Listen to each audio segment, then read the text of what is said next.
Rain pounded against the windows of Metropolitan General Hospital as Lily Chen hurried down the pristine white corridor of the ICU. Her soft-soled shoes made almost no sound on the polished floor.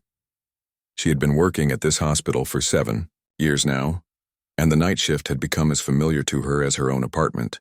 "Lily! Thank goodness you're here early," called out Nurse Rodriguez, her dark curls escaping from her cap. "The helicopter just radioed in. Car accident victim coming in. Critical condition." Lily nodded, quickly tying her black hair into a neat bun. "Any identification?" she asked, already moving toward the supply room to prepare for the incoming trauma. "None so far. Just another John Doe," Rodriguez replied, her voice fading as Lily rounded the corner. 20 minutes later, the medical team burst through the double doors, pushing a gurney surrounded by paramedics calling out vital signs. Lily caught glimpses of the patient as Dr. Park and his team worked frantically to stabilize him. A man, maybe in his mid-30s, with a nasty gash across his forehead. His expensive-looking suit was torn and stained with blood, his face pale, beneath the oxygen mask. "Get him to room 4, Dr. Park ordered. "And someone call neurology, we need a head CT now." Hours passed in a blur of activity. By the time the sun began to rise, painting the hospital room in soft golden light, John Doe had been stabilized but remained unconscious. The medical team had determined he had suffered a severe concussion along with several broken ribs and a fractured leg. What they couldn't determine was why he wouldn't wake up. Lily checked his vitals for what felt like the 100th time. His heartbeat was strong and steady now, his breathing even. He looked almost peaceful, as if he were simply taking a nap rather than trapped in a coma that doctors couldn't explain. "Who are you?" she wondered aloud, studying his face. He had strong features, a straight nose, high cheekbones, and dark hair that curled slightly at the temples despite being matted with dried blood. His jawline was sharp, and there was something about his closed eyes that made her curious about their color. As she adjusted his IV, Lily noticed his hands, clean, well-maintained, with no calluses. Not a manual worker, then. The kind of hands that probably typed on keyboards or signed important documents. His watch, though damaged in the crash, was clearly expensive, custom-made, with an inscription that had been scratched beyond recognition. "The police found nothing?" she asked when Officer Dawson stopped by later that morning. The officer shook his head. Car was registered to a shell company. No phone, no wallet, just the clothes on his back and that watch. "We're running his fingerprints, but nothing's come up yet." Days passed with no change in his condition. No one came looking for him. No frantic family members calling hospitals. No missing person reports matching his description. It was as if this man had simply appeared out of nowhere, belonging to no one. Lily found herself spending extra time in his room during her shifts. At first, it was purely professional. He needed care, and as his primary nurse, she was responsible for him. But gradually she noticed she was lingering longer than necessary, straightening his already neat covers, checking his monitors even when the readings were stable. "The doctors say people in comas can sometimes hear what's going on around them," she told him one quiet evening as she recorded his vitals in his chart. "So I thought you might like to know what's happening. It's Tuesday now, you've been here for 5 days. She paused, feeling slightly foolish for talking to someone who couldn't respond. But the room felt less empty when she spoke, so she continued. "It rained again today. April showers and all that. The cherry trees outside are starting to bloom, though. When you wake up, you'll be able to see them from your window." That night marked the beginning of a routine. During her shifts, especially, during the quiet hours when most patients were asleep and visitors had gone home, Lily would sit beside John Doe and talk to him as she went about her duties. She told him about the hospital gossip, read him headlines from the newspaper, and described the weather outside. "I don't know if you can hear me," she said while changing his IV bag one night. "But I like to think you can. It must be lonely, being stuck in there with no one to talk to." 2 weeks into his stay, Lily noticed something strange happening. She had started looking forward to her shifts, particularly the quiet moments she spent with her mysterious patient. There was something calming about his presence, something that made her feel at ease in a way she couldn't explain. My mom called. Today, she told him while carefully turning him to prevent bed sores. She still thinks I should have become a doctor instead of a nurse. Doctors make more money, she always says. She doesn't understand that I love being a nurse. I like connecting with patients, being there for them through the worst moments of their lives. She smiled wryly, adjusting his pillow. I guess that's what I'm doing with you, huh? Even though you can't tell me if I'm helping or not. As April turned to May, Lily became more comfortable with her one-sided conversations. She found herself sharing small details about her life, her tiny apartment with the noisy radiator, her collection of houseplants that somehow managed to thrive despite her irregular schedule, her dream of traveling to Japan someday to see the cherry blossoms there. I bet you've been to lots of places, she said one evening, noticing how the setting sun cast shadows across his still features. You look like someone who travels. Business class, I'm guessing. Maybe first class. I've never flown anything but economy. She carefully trimmed his growing beard, making sure to keep it neat. His hair had been washed and now curled softly around his face. Without the blood and bruises, which had mostly healed, he looked handsome, distinguished even. Lily caught herself wondering again what color his eyes were. The police still haven't figured out who you are, she told him. It's like you just fell from the sky. No one's looking for you, which is strange. Someone like you. You must have people who care. Family, friends, maybe a girlfriend or wife. She studied his ring finger. No tan line or indentation suggesting a recently removed ring. Not married then, or maybe just not the ring-wearing type. 1 month after his arrival, Lily realized she had developed feelings for this stranger. This man whose voice she had never heard, whose name she didn't know, whose personality remained a complete mystery to her. It was ridiculous, unprofessional, and probably a sign that she needed to get out more. This is crazy, she whispered to herself one night as she sat beside his bed, reading a novel aloud because the night was long, and she thought he might enjoy the story. I'm talking to you like we're old friends and I don't even know your name. On an impulse, she reached out and gently touched his hand. It was warm, the skin smooth except for a small scar across the knuckles. I wish you would wake up, she said softly. There are so many people here working hard to help you. Dr. Park checks on you every day.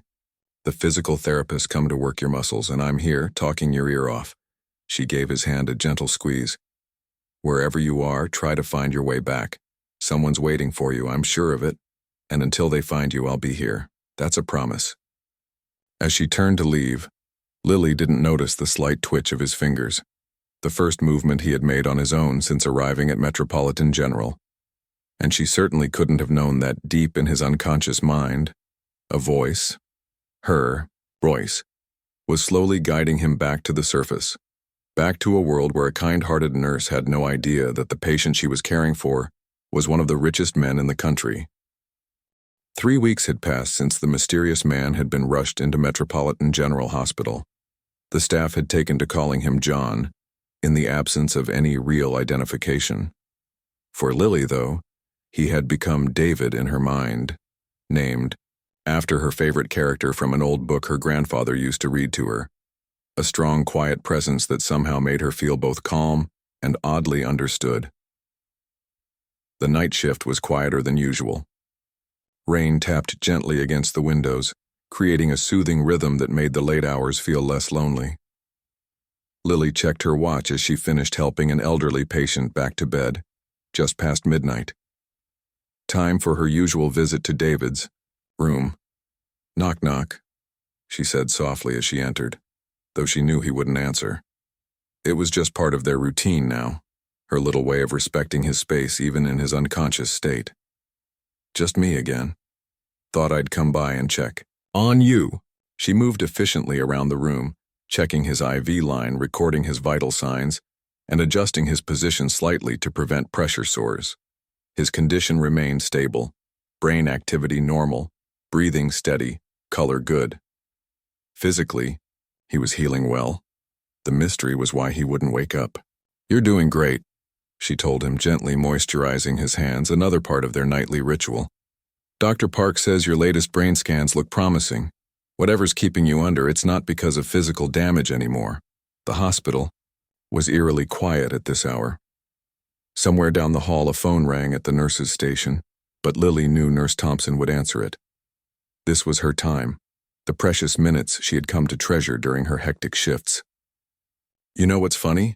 She said, settling into the chair beside his bed. I've never been much of a talker. My roommate in college used to joke that getting 3 sentences out of me was a major victory. She smiled at the memory. But here, I am, talking your ear off night after night. Lily had indeed found herself sharing more with this silent listener than she had with most people in her life. There was something freeing about talking to someone who couldn't interrupt, judge, or offer unwanted advice. My sister called today, she continued, folding fresh blankets for later use. She's getting married next month. Wanted to know if I'm bringing a date. Lily let out a small laugh. I told her no, of course. Haven't had time to date with my work schedule. She glanced at his face. Peaceful, almost as if he were simply taking a nap rather than locked in a coma. Dating is complicated anyway. My last boyfriend couldn't handle my job. He said I was too dedicated to my patients, that I cared more about strangers than about building our life together. The memory still stung a bit, but less than it once had. Maybe he was right, but I don't know how to be any other way. When someone needs help, how can I not give everything I can? Outside, the rain grew heavier, drumming against the window pane. Lily poured herself a small cup of water from the pitcher on the bedside table and sipped it slowly. My parents think I'm crazy too. They worked so hard after moving here from China, saved every penny to put me through school. Be a doctor, they said. Make us proud. Her voice took on a slightly different tone, mimicking her mother's accent. Instead, I became a nurse. Big disappointment. She stood up and walked to the window, watching raindrops race down the glass. They don't understand that I love this job. Being a nurse isn't just about following doctors' orders or changing bedpans. It's about being there for people during their worst moments. Holding their hands, listening to their fears, making sure they know they're not alone. Turning back to look at him, she added, kind of like what I'm doing with you, I guess. The patient monitoring system beeped softly, a regular, reassuring sound that had become the backdrop to their nightly conversations. Lily checked the readings. Everything normal. I had a hard day yesterday, she admitted, returning to her chair. We lost a patient, a young girl, just 16, car accident like you. But she didn't make it. Lily's voice grew quieter. Her parents were in the waiting room, the sound her mother made when the doctor told them, I'll never forget it. She blinked rapidly, fighting back tears. Sorry, I shouldn't be dumping this on you. It's just, sometimes this job breaks your heart, and you have to put yourself back together quickly because there are other patients who need you. Lily reached out and gently adjusted the blanket covering him. That's why I became a nurse, though. To be there for people on their worst days, to make a difference, even a small one. She fell silent for a few moments, just watching the rise and fall of his chest. There was something comforting about his presence, something that made her feel less alone in the quiet hospital. Sometimes I wonder about you, she said eventually. Who you are, what you do, if there's someone out there missing you. She studied his face, the strong jawline, the slight frown lines between his brows. You look like someone important, someone with responsibilities. Maybe you run a company or teach at a university. I bet you're good at whatever you do. The night deepened around them as Lily continued her one-sided conversation, sharing bits and pieces of her day, her dreams, her disappointments. She told him about the community clinic she hoped to open someday, where people without insurance could get quality care. About the beach house she dreamed of buying when she was older, somewhere quiet where she could watch the sunrise over the ocean. I've been saving up, she told him. Just a little each month. At this rate, I'll be able to afford it by the time I'm 90. She laughed softly. But that's okay. Dreams keep us going, right? As her shift wound down, Lily found herself reluctant to leave, as she often did these days. She checked her watch, nearly time for her break. "I should go grab some coffee," she said, standing up. "But I'll be back before my shift ends." She paused at the door, looking back at him. In the dim light, with the rain creating shadows on his face, he looked somehow vulnerable despite his strong features. "I think I'm going crazy," she whispered, more to herself than to him. "I've never even heard your voice, and yet, I feel like I know you, like we've been friends for years." Lily shook her head at her own foolishness. "Dr. Matthews says I should prepare myself for the possibility that you might never wake up, that after all this time the chances get smaller every day." She gripped the doorframe, suddenly needing its support. "But I don't believe that. I can't. Because sometimes when I'm talking to you, I swear I can feel you listening, and I'm not ready to give up on you yet." With that confession hanging in the air between them, Lily slipped out of the room, unaware that deep in his unconscious mind, the man she called David was indeed listening, gathering her words, her stories, her dreams, storing them away like precious treasures. And somewhere in that darkness something was stirring, reaching toward her voice like a plant bending toward sunlight. The morning sun streamed through the blinds of room 415, casting golden stripes across the hospital bed. It had been exactly 2 months since the mysterious patient had arrived at Metropolitan General Hospital. 2 months of tests, treatments, and Lily's nightly conversations. Lily wasn't on duty that morning. Her shift had ended at 6 and she'd gone home to catch a few hours of sleep before her sister's dress fitting. So she wasn't there when it happened, when the man she'd been talking to for weeks finally opened his eyes. It was Dr. Park who witnessed it during his morning rounds. He'd been checking the patient's pupil response when suddenly, those pupils contracted sharply, focusing on his face. "Can you hear me?" Dr. Park asked, immediately reaching for the call button. A slight nod. Then, hoarsely, a single word: "Water." By noon, the news had spread throughout the hospital. Their long-term John Doe, the man everyone had started to think might never wake up, was conscious, responsive, and according to the initial neurological tests, showing remarkably good cognitive function. Lily found out when her phone buzzed with a text from Nurse Rodriguez. "Sleeping Beauty's awake. Asking for you." She nearly dropped her phone. Her heart raced as she read the message 3 times, making sure she understood correctly. He was awake, and somehow, he knew who she was. Despite having been awake for less than 18 hours, Lily rushed back to the hospital, still wearing the casual clothes she'd changed into for the dress fitting. Jeans and a soft blue sweater instead of her usual scrubs. Her hair was down around her shoulders, making her look younger than her 32 years. As she approached room 415, she slowed her steps, suddenly nervous. What would he be like? Would he remember anything she'd told him during those quiet nights? What if he was nothing like the person she'd imagined? She paused outside his door, taking a deep breath to calm herself. This was ridiculous. She was a professional.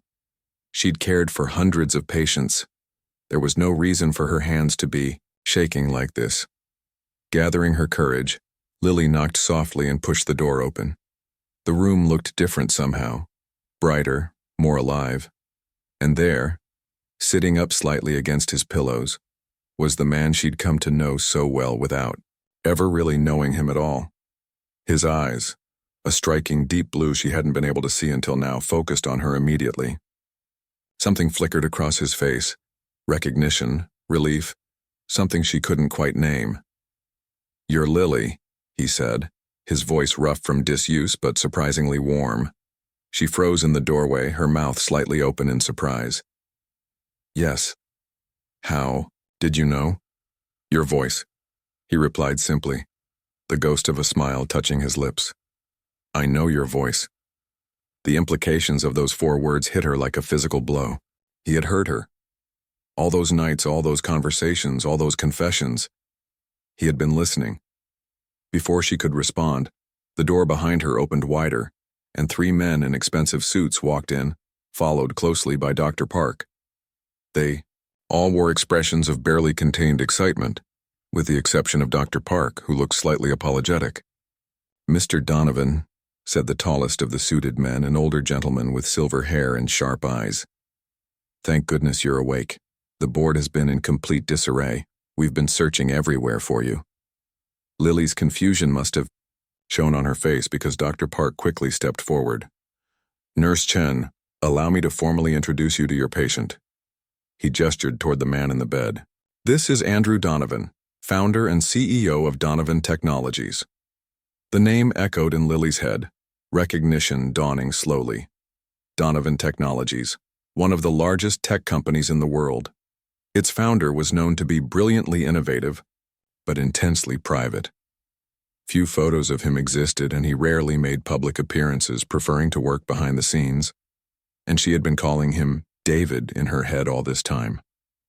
She had told him her deepest thoughts, her dreams, her insecurities, all while completely unaware of who he truly was. The room seemed to spin slightly around her. One of the suited men, clearly a lawyer or executive of some kind, was now talking rapidly about stock prices and board meetings, while another was on his phone, speaking in hushed tones about press releases and public statements. Could I have a moment alone with Nurse Chen? Andrew Donovan asked, his voice quiet but carrying a natural authority that immediately silenced the room. The men exchanged glances, clearly reluctant to leave their recently found CEO. Dr. Park, however, nodded and began ushering them toward the door. Just a few minutes, he told them. Mr. Donovan is still recovering and shouldn't be overwhelmed. When the door finally closed behind them, a heavy silence filled the room. Lily found herself unable to meet his gaze, her cheeks burning with embarrassment as she recalled all the personal things she had shared with him. So, he finally said, his voice softer now, almost gentle. You want to open a community clinic someday? Her head snapped up, eyes wide. You really did hear everything. A small smile played at the corners of his mouth. Not everything, I'm sure, but enough to know you spent many nights keeping me company when you didn't have to. Lily's professional training kicked in, giving her something to focus on besides her mortification. She moved to check his vital signs on the monitor, creating a welcome distraction. Your heart rate is elevated, she noted, keeping her voice carefully neutral. How are you feeling? Any pain or discomfort? His eyes never left her face. I'm feeling remarkably well for someone who's been unconscious for 2 months. Thanks to your care, I suspect. It was a team effort, she replied automatically. Everyone here worked hard to help you recover. But not everyone sat with me night after night telling me about their day, their dreams, their life. There was something in his voice, a warmth, a fondness that made her pulse quicken. You kept me tethered to the world, Lily. I think you may have saved more than just my body. She didn't know how to respond to that. Instead, she busied herself adjusting his pillows, checking his IV line, anything to avoid the intensity of his gaze. Mr. Donovan, Andrew, he interrupted gently. Please. After everything you've shared with me, I think we're well past formalities. Lily finally met his eyes, finding not the judgment or amusement she had feared, but something that looked oddly like gratitude. This is so embarrassing, she admitted, a nervous laugh escaping her. If I had known who you were, you would have behaved differently, he finished for her. And that's exactly why I'm glad you didn't know. The honesty in your voice, in your words, and it was real. Do you have any idea how rare that is in my world? A knock at the door interrupted them. The silver-haired executive poked his head in. Sorry, Mr. Donovan, but your personal medical team has arrived. They're eager to begin assessment for your transfer to your private facility. Andrew nodded, though he looked slightly annoyed at the interruption. Tell them I'll be ready in a few minutes. When they were alone again, he turned back to Lily. It seems I'll be leaving soon, but this conversation isn't over. There was a promise in those words that both thrilled and terrified her. What could someone like Andrew Donovan possibly want with someone like her, beyond the strange connection formed during his coma? I should let you rest, she said, backing toward the door. You have a lot to deal with right now. He caught her gaze one last time. Lily, he said, his voice soft but clear. Thank you. For everything. I won't forget it." As she slipped out of the room, her mind was spinning with questions and possibilities. The mysterious patient she had come to care for was awake, conscious, and turned out to be one of the wealthiest men in the country. And somehow, against all odds, he had heard every word she'd whispered to him during those quiet nights. The story she thought was ending was perhaps only just beginning.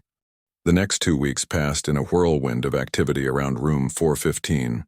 Andrew Donovan's recovery progressed at an impressive rate, surprising even Dr. Park with his determination. Physical therapists came and went, helping him regain his strength. Business associates arrived with laptops and documents, keeping him updated on his company's affairs despite the doctor's warnings about overexertion. And through it all, Lily tried to maintain her professional distance.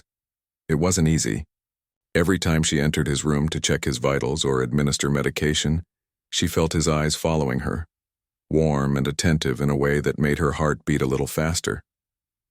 There was an unspoken understanding between them now, a strange intimacy born from all those nights she had shared her thoughts with him, unaware he could hear. "Your blood pressure is looking good," she said on a sunny afternoon, carefully noting the numbers on his chart. "How's the pain today? Scale of 1 to 10? "About a 3, Andrew replied, setting aside the tablet he'd been working on. "Better than yesterday." Lily nodded, keeping her eyes on the chart. "Dr. Park will be pleased with your progress." "Lily," he said softly, making her look up despite her best intentions. "You've been avoiding talking to me." She opened her mouth to deny, it then closed it again. What was the point? He already knew her too well. "I'm just trying to be professional," she finally said. "You have a lot going on right now. Important people to talk to, a company to run. And yet the only person I actually want to talk to keeps rushing out of my room the moment her duties are complete." There was no accusation in his voice, only a gentle observation that made her cheeks warm.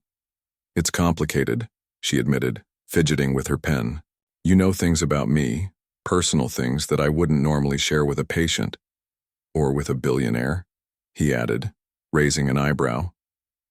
Lily couldn't help but laugh at his directness. "That too. I'm still getting used to the fact that the person I've been babbling to for months is actually Andrew Donovan." His smile was unexpectedly boyish. "If it helps, I'm still just the same person who listened to you talk about your dream clinic and your collection of houseplants."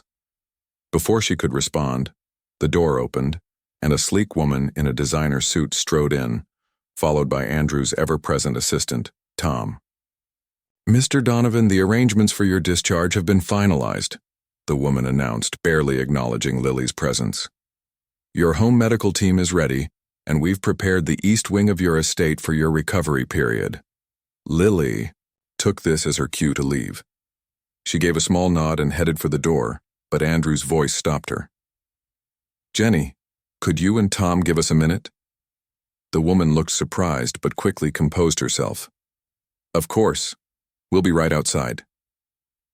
When the door closed behind them, Lily turned back to face Andrew, who was now sitting up straighter in his bed. "They're discharging you?" she asked, though it was obvious. He nodded. "Tomorrow morning. My doctors feel I can continue my recovery at home, with the right support." "That's good news," Lily said, trying to sound genuinely happy for him. And she was. His recovery had been remarkable. But she couldn't ignore the pang of loss she felt at the thought of him leaving. "I have a proposal for you," Andrew said, his blue eyes serious now. "A business proposal," he clarified, noting her startled expression. "What kind of proposal?" she asked cautiously. "I want to fund your community clinic," he said simply. "The one you talked about wanting to open someday to help people without insurance." Lily stared at him, certain she had misheard. "You want to what?" "Fund your clinic," he repeated. "Not as charity," he added quickly. "As an investment through my foundation. The Donovan Foundation supports various healthcare initiatives. Your clinic would be autonomous, under your direction, with all the resources you need." The room seemed to tilt slightly around her as the meaning of his words sank in. Her dream, the one she had whispered to him during quiet night shifts, never thinking it could actually come true. was suddenly within reach. "Why would you do this?" she asked, her voice barely above a whisper. Andrew's expression softened. "Because I believe in your vision, Lily.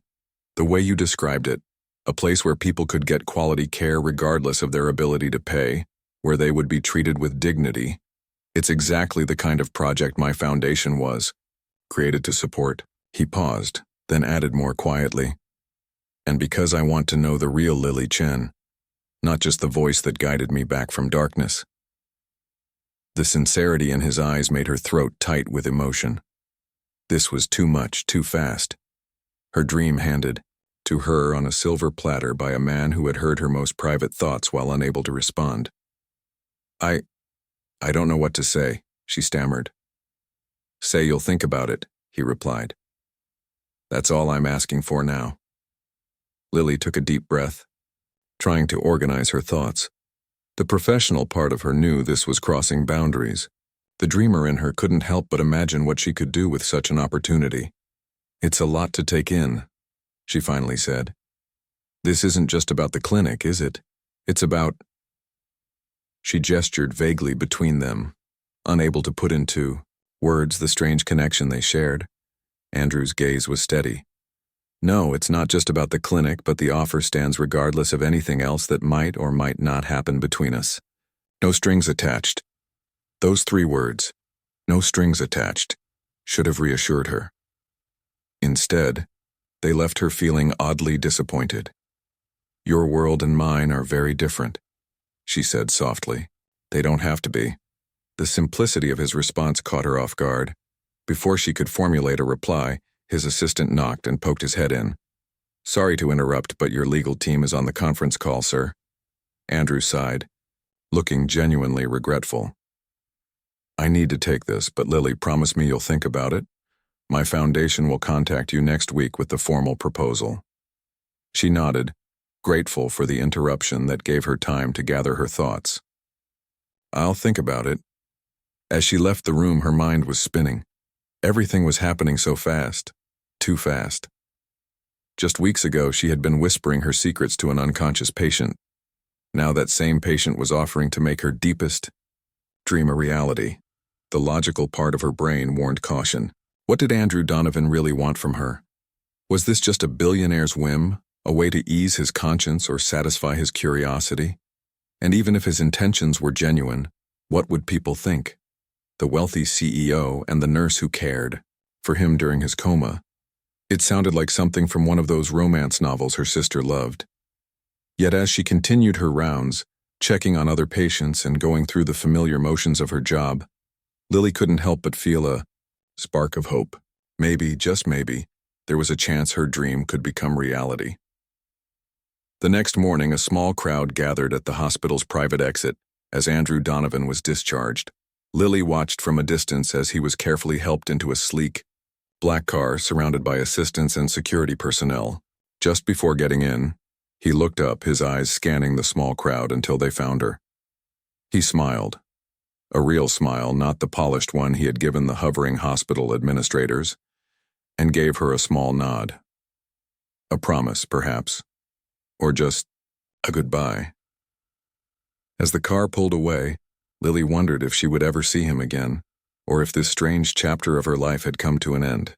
6 months passed like a dream. Lily stood in front of the newly renovated building in the heart of Oakwood District, a neighborhood that desperately needed medical services. The sign above the entrance read, "Sunshine Community Health Center," in warm, welcoming letters. Below it, in smaller print, "Quality Care for All," her clinic, her dream, now a reality. The morning sun caught on the freshly painted walls as workers put the finishing touches on the exterior. Through the large windows, Lily could see the reception area with its comfortable chairs and cheerful artwork. Beyond that were examination rooms equipped with everything a modern medical facility could need. "Can you believe it?"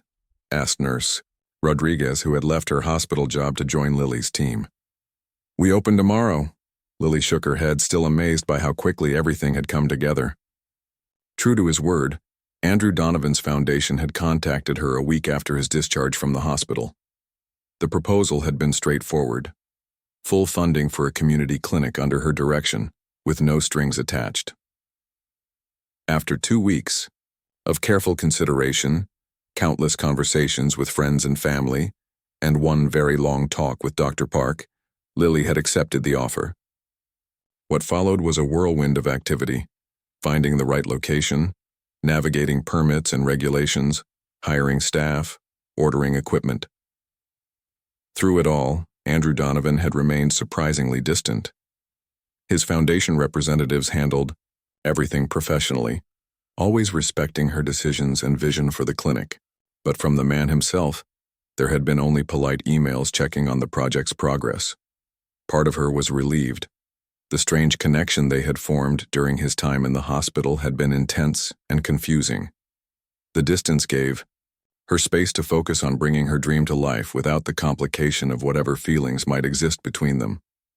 Another part of her, though, a part she tried not to acknowledge, was disappointed. Had she misread the situation? Had his interest been nothing more than a passing fancy, the result of enforced intimacy during his recovery? "Lily," called a voice from inside the clinic. "The medical supplies delivery is here. They need your signature." She pushed aside her thoughts and headed inside. Today was too important to waste on wondering about what might have been. Tomorrow the doors would open, and people who desperately needed care would finally have somewhere to go. The rest of the day passed in a blur of final preparations. Staff orientation, last-minute equipment checks, a walkthrough with the health department inspector. By evening, everything was ready. The clinic would officially open at 8 a.m. the next morning. As the staff filed out, excited about the big day ahead, Lily lingered behind. She wanted a quiet moment alone in the space that represented the fulfillment of her long-held dream. She walked slowly through the rooms, turning on lights as she went. The pediatric exam room with its colorful murals, the lab with its state-of-the-art equipment, the small pharmacy stocked with essential medications that would be provided at little or no cost to patients who couldn't afford them. It was perfect, better than she had ever imagined when she'd whispered her dreams to an unconscious patient all those months ago. The sound of the front door opening pulled her from her thoughts. Probably Rodriguez, forgetting something again. "We're back here," she called, still examining the supply cabinet. When no one answered, she stepped into the hallway. "Hello?" A tall figure stood in the reception area, looking around with interest. Even in the dimmed evening lighting, she recognized him immediately. Andrew Donovan. He looked different from when she'd last seen him. Healthier, stronger, no longer the pale patient in a hospital gown, but a confident man in casual but clearly expensive clothes. His dark hair was neatly trimmed, and he walked without the slight limp he'd had when leaving the hospital. "I hope I'm not intruding," he said, his voice bringing back a rush of memories. "I wanted to see it before the official opening." Lily's heart raced as she approached him. "You could have called first," she said, then immediately regretted her tone. "I mean, it's good to see you. You look well." A small smile touched his lips. "Much better than the last time you saw me. No more beeping monitors or IV lines." An awkward silence fell between them. There was so much to say, yet Lily found herself struggling for words. "Would you like a tour?" she finally offered, gesturing to the clinic around them. His smile widened. "I'd love one." For the next 20 minutes, Lily guided him through the facility, explaining her vision for each space. Andrew listened attentively, asking thoughtful questions about her plans for community outreach, preventive care programs, and patient education. "It's remarkable, Lily," he said when they completed the circuit, ending back in the reception area. "Even better than you described during those nights in the hospital." The mention of those private conversations made her cheeks warm. "You remember all that?" "Every word," he replied simply. "Your voice was my lifeline when I was trapped in darkness. How could I forget?" Lily looked away, not sure how to respond. After a moment, she asked the question that had been bothering her for months. "Why did you disappear? After all this?" She gestured around at the clinic. "Why stay away?" Andrew's expression grew serious. I thought it was best to give you space. What happened between us was unusual. I didn't want you to feel pressured or obligated because of the funding. I wanted you to be free to create this place the way you envisioned it without me hovering over your shoulder. And now? She asked, her voice softer than she intended. He took a step closer.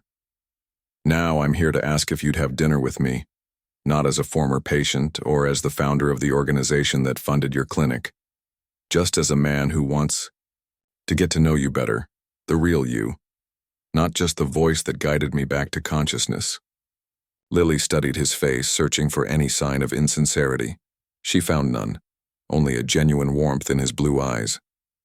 I'd like that, she finally said, but there's something you should know first. Andrew raised an eyebrow, waiting. The real me isn't very different from the person who talked to you all those nights. I'm still just a nurse who wants to help people. My world is very different from yours. That's exactly why I want to know you better, he replied. In my world, people rarely say what they really mean. They calculate their words looking for advantage. But you spoke from your heart, not knowing who I was or what I could do for you. That kind of honesty is rare. He glanced around at the clinic, then back to her. Besides, look what you've accomplished in just 6 months. This place will change lives. You're remarkable, Lily Chen, and I'd like the chance to tell you that over dinner. No pressure, no expectations. Outside, the sunset painted the sky in shades of pink and gold. Through the windows, Lily could see the neighborhood coming alive with evening activities. Children playing, people returning from work, life happening, in all its ordinary, extraordinary ways. Tomorrow, this clinic would open its doors to that community. Her dream, made real through an unlikely connection with the man standing before her now. Dinner sounds nice, she said, smiling up at him. I'd like that. As they walked out together into the evening air, Lily realized that while one chapter of her story was ending, the long journey to creating this clinic, another was just beginning. Where it might lead, she couldn't say. But for the first time in her life, she was ready to embrace the unknown.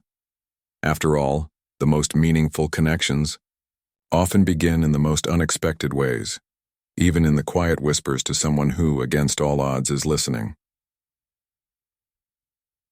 The end.